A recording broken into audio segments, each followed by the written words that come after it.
کیا آپ نے کبھی سوچا ہے کہ انسان کی طاقت کی انتہا کیا ہو سکتی ہے؟ دیکھ رہے ہو ہمیں؟ اس دنیا میں ہم سے زیادہ طاقتور کوئی نہیں ہے۔ ہم عاد کی قوم ہے۔ یہ وہ لوگ تھے جو اپنی طاقت کے نشے میں چور ہو کر پہاڑوں کو مٹی کے کھلونوں کی طرح توڑ پھوڑ دیتے تھے اور بہت بڑے محلات بنا لیتے تھے۔ یہ کہانی ہے قوم عاد کی، وہ قوم جو اپنے وقت کی سپر پاور تھی۔ حضرت نوح علیہ السلام کے طوفان کے کئی سو سال بعد جب دنیا پھر سے آباد ہو چکی تھی، عرب کے جنوبی حصے میں یمن اور عمان کے درمیان احقاف کے ریتیلے سمندر میں ایک نئی قوم نے جنم لیا۔ ان لوگوں کو اللہ نے وہ جسمانی ساخت دی تھی جو نہ ان سے پہلے کسی کو ملی اور نہ ان کے بعد، اور وہ کہا کرتے تھے، دیکھ رہے ہو یہ ساری زمین، یہ سارے محل، ہماری قوم سے زیادہ طاقت کسی کے پاس نہیں۔ مورخین اور مفسرین لکھتے ہیں کہ ان کے قد تاڑ کے درختوں جتنے لمبے تھے، ان کے جسم لوہے کی طرح سخت اور مضبوط تھے، ان کی عمریں بہت لمبی ہوتی تھیں، وہ ہزاروں سال جیتے تھے اور بیماری یا بڑھاپا انہیں جلدی نہیں آتا تھا۔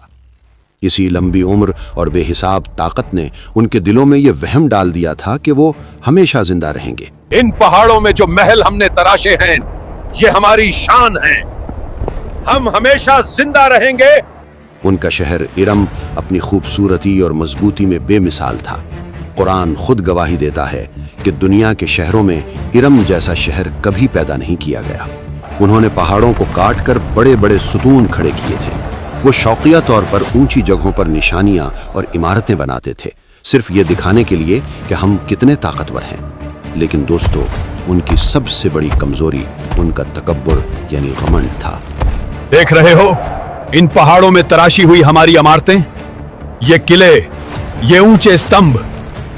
وہ شرک میں مبتلا ہو گئے اور پتھر کے بتوں کی پرستش کرنے لگے۔ اے میرے خدا، تو ہی ہماری قوم کا سہارا ہے، ہماری مدد کر، ہماری طاقت اور بڑھا دے۔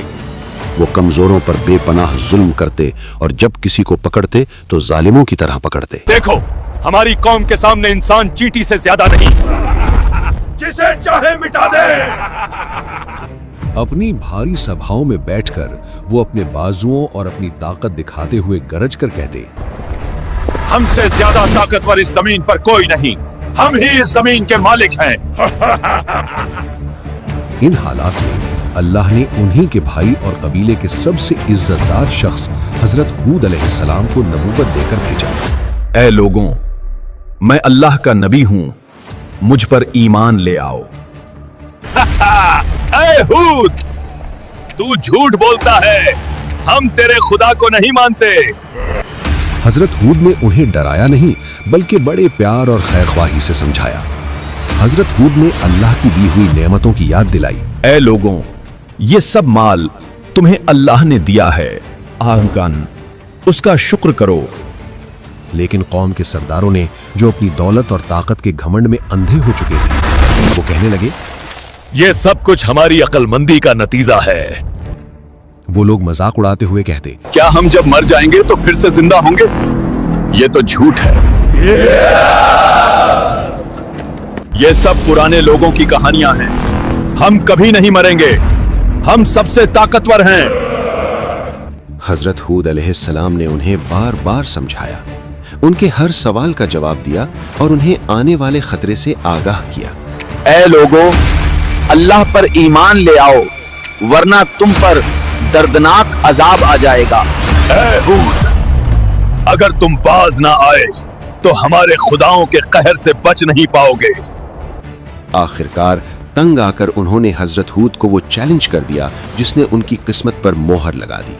انہوں نے کہا، اے ہود، اگر تو سچا ہے تو لے آ وہ عذاب جس کا تو ہم سے وعدہ کرتا ہے۔ اللہ کی پکڑ کا وقت آ چکا تھا۔ سب سے پہلے اللہ نے ان پر قحط یعنی سوکھا مسلط کیا۔ 3 سال تک آسمان نے پانی کی ایک بوند نہیں برسائی۔ وہ زمین جو کبھی ہری بھری تھی اب بنجر ہونے لگی۔ ان کے وہ مشہور باغ سوکھنے لگے، جانور پیاس سے مرنے لگے۔ اس مشکل وقت میں بھی حضرت ہود نے انہیں ایک آخری موقع دیا۔ انہوں نے ایک بہت ہی خوبصورت بات کہی، اے میری قوم، اللہ سے معافی مانگ لو، وہ آسمان سے تم پر بارش بھیجے گا اور تمہاری طاقت میں اضافہ کرے گا۔ لیکن